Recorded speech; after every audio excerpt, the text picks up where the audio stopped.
I'm standing here in a patch of my potato plants that have gone unruly and wild, as well as my tomato plants. They've gone all over the place. And when I think about this, how it relates to the Bible, I think about Proverbs 10:17 that says, "Whoever heeds discipline shows the way to life, but whoever ignores correction leads others astray."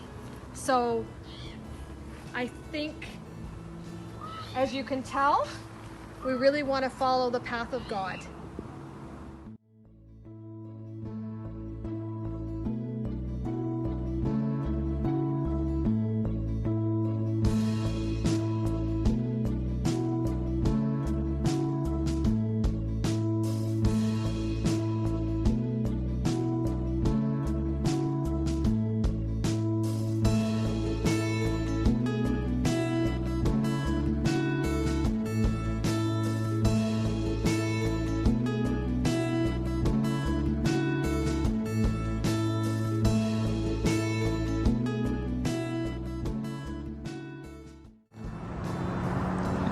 Welcome to this beautiful farm garden. Gardening is my happy place. It keeps me grounded. It teaches me about growth and the way God just keeps us growing. But this particular year, my lesson has been about weeds, because this garden patch was pretty overgrown with weeds and they had gone to seed. But what I've learned is the importance of getting to the root of the weeds, of being diligent, working together in community to just keep on top of the weeds. And that's like a life lesson that Jesus says, that if we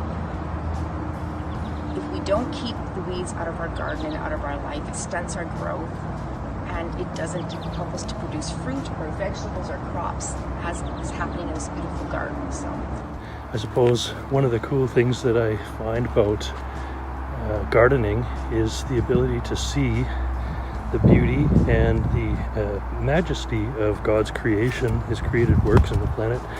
The poppies are beautiful. They're created from seeds, and they create many more seeds. They multiply. And so, I think the fact that a seed can sit there dormant underground and then use the energy that God created from the sun and the energy that's captured and harnessed in the planet to cause the seeds to germinate at the right time of the year, to come up and then to feed on the nutrients in the ground, is wonderful. And it's to me, there's evidence of God's creation in just about everything that I look at here.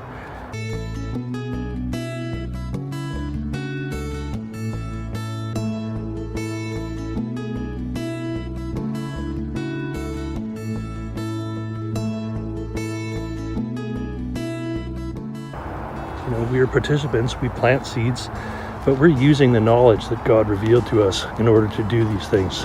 So it's not our creation beyond, our manual involvement. But the other thing that I learned through gardening is just patience. We plant these seeds for the peas way back in February, March, and now we've got a wonderful harvest available to us, and these are the rewards of our patience, the time invested. And finally, the last thing I guess I would say is that God called us to be stewards of the land, stewards of the planet that He's given us, the world that we live in. And, as gardeners, we need to be stewards of the garden. We need to tend to the weeds. We need to plant the seeds. We need to make the soil fertile. We need to make sure that it's irrigated, providing water so that the plants don't die. And just the same. So that work never stops, whether you're a gardener at home or a farmer. The other thing is it's in parallel to Christianity. We're stewards of the gospel, and that work never stops either. I had several disasters. Those first few years, I had to move my hydrangeas and hookahs to shady places in the garden for them to thrive. And though I tried to get my roses to bloom, they refused until I moved them into the sunshine. I believe it is like that for people too. God made each of us uniquely with gifts and callings to show off His glory to a needy world. Some of us thrive in the public arena, the sunny places, serving through preaching and teaching and evangelizing.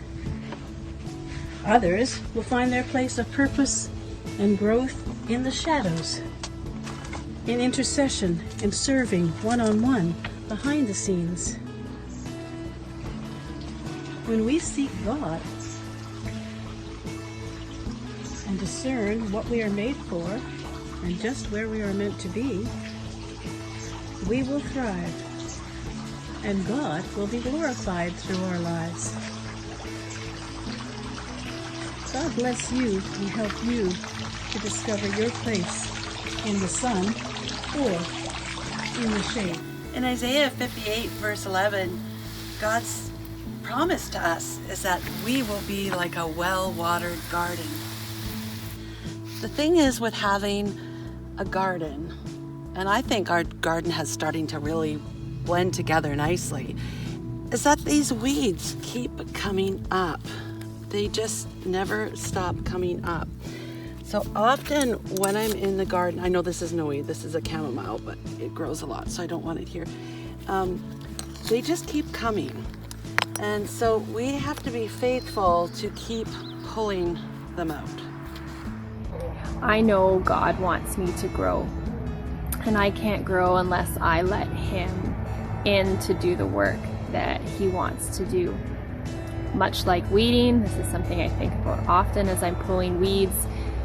My garden isn't going to grow well, the plants aren't going to grow big unless I pull out those weeds. And if I let them fill up my bed, it's going to be a lot of work, and it's going to be a bit of a blow to my garden to pull out so much content. But when I am